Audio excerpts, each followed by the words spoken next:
So if there's any area in your life that you need to clean up, start working on it. I'm going home tonight to clean my closets. Any of you got any cluttered closets? Oh, raise your hand, please. Good. Let's go home. Let that be our task this week. See, the first law of the universe is order. Go home and clean the closet out. Get the clutter out. Start letting some of this junk go to make some room for something else.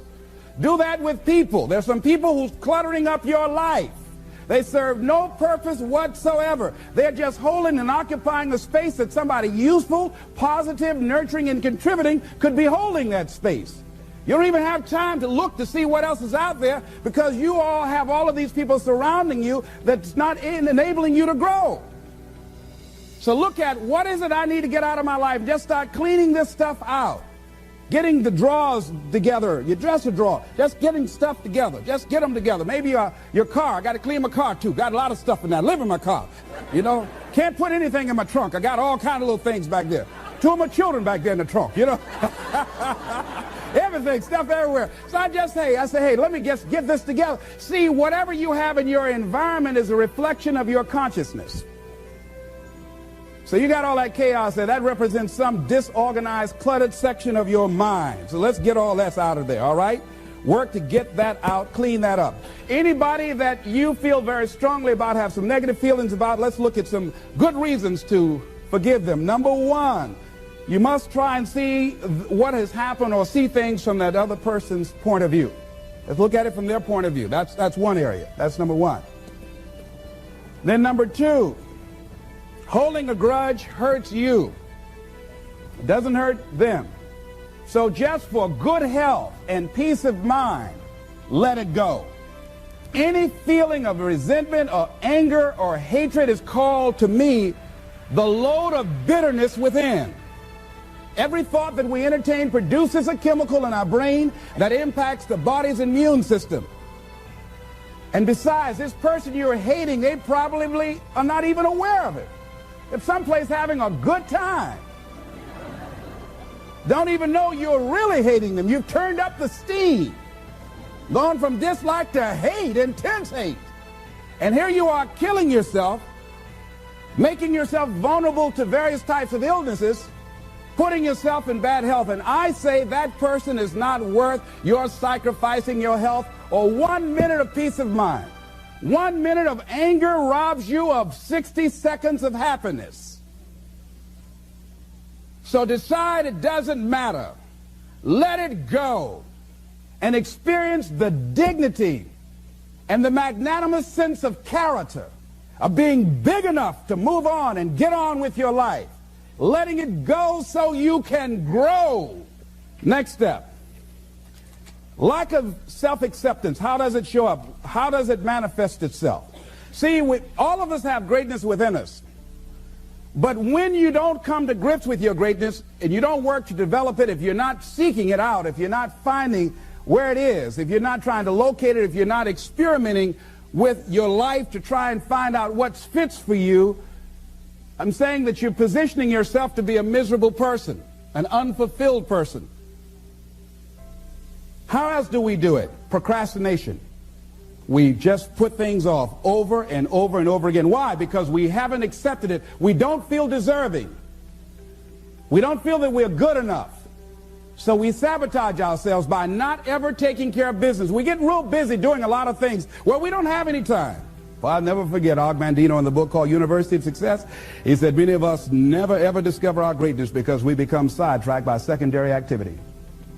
We start doing so many things, we just give our time away until we don't have any time for ourselves or any time to do the things that we want to do. And every time you put it off and move it back, oh, I'll do it one day, oh yeah, I'm going to get to it.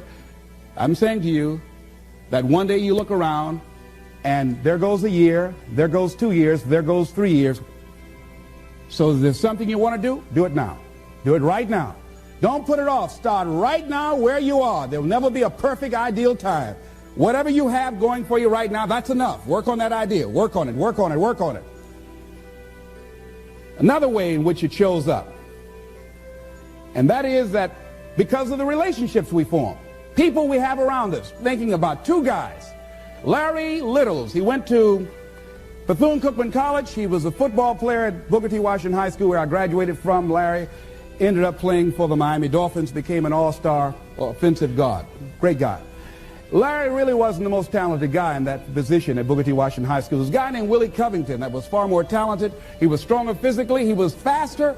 But Willie Covington never, ever made it out of high school. Why, Les? He started running with the wrong crowd. Big Cub is what we called him. Started running with the wrong crowd, and those people led him to the penitentiary. And ultimately to a premature death. Got the word a few months ago he was shot and killed in Liberty City on 62nd Street, where I was born on the floor, my twin brother and me. Willie Covington had great talent, great potential, running with the wrong crowd. Watch out with the relationships you have. What kind of person are you becoming because of the relationships that you have right now? Do those people contribute to you? Do they help you grow and develop yourself? What kind of person are you becoming? People who have not accepted greatness for themselves, these people don't study, ladies and gentlemen. These people don't study. They don't have time for personal growth and development. They don't have time to work on their minds. No, they don't have time for that. Too busy for that. People can affect us. Our peers can affect us. Our environment can affect us. Just working consciously to overcome the poverty consciousness that I was raised in. The feeling constantly of saying, Les Brown, you deserve this. There's no need for you to be afraid. It's not too good to be true. It's true because you've earned it. The old-fashioned way, you have worked for it. But every once in a while, it comes up when I least expect it. My heart starts beating fast. And I start questioning myself and doubting myself. And I have to catch myself. You've got to be consciously conscious. So let's look at how we can begin to evaluate our self-esteem, our self-approval. Number one, to determine the height of your self-approval, it's important that you evaluate yourself, because you know you quite well, but it's almost impossible to do it totally by yourself. You must get some caring feedback.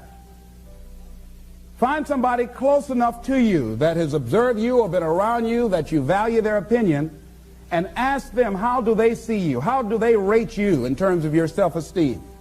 And then compare what you have with what they say. See, there are things many times that people can see in us that we can't see because it's a blind spot. If I were to be talking to you and my breath is offensive and you don't tell me, and then I go around, not only do you know, everybody else around here know. And then when I'm walking toward people, they say, oh, Les, I'll be right back, you know. And I don't know why people say, well, Les, we thought we wanted you to come to the party, but you can't come. Now, all you have to do is just tell me, say, Les, you need to gargle with some ammonia or something, you know? Have you ever smelled someone's breath and didn't tell them, raise your hand if you don't know? So we all have those blind spots. We have those areas of our lives that we need to get some caring feedback. We need some coaching. We need someone to let us know that. And now, why don't people just volunteer that? One, they don't want to hurt your feelings. One, they don't want to embarrass you. But see, there are some people you know they don't want to hear it. They're going to argue with you. They're going to become defensive. If you're one of those people, just decide to shut up and listen. Next thing is, a good barometer to check out how you feel about yourself is how well you handle compliments. When someone pays you a compliment, can you handle it well? Lady was coming down the hall, and they said, "Oh, what a beautiful dress you have on." "Oh, it's nothing. I caught it on sale." Nothing. No, I didn't ask you, did you get that on sale? I just said, it's a beautiful dress. Can you handle compliments well?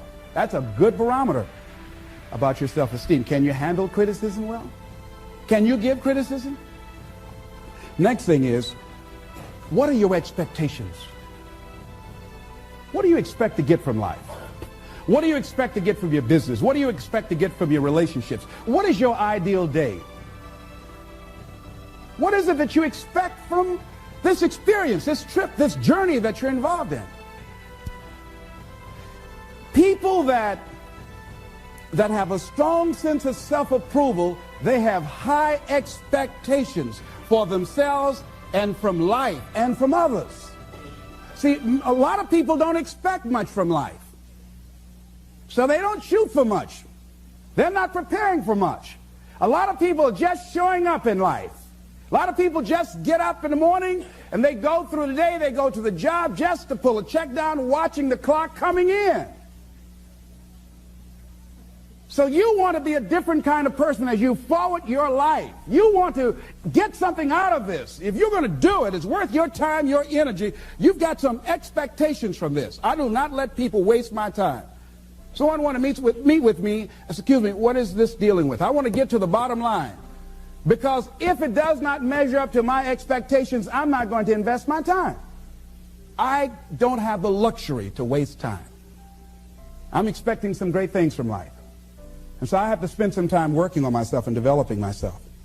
So examine your expectations versus your wishes.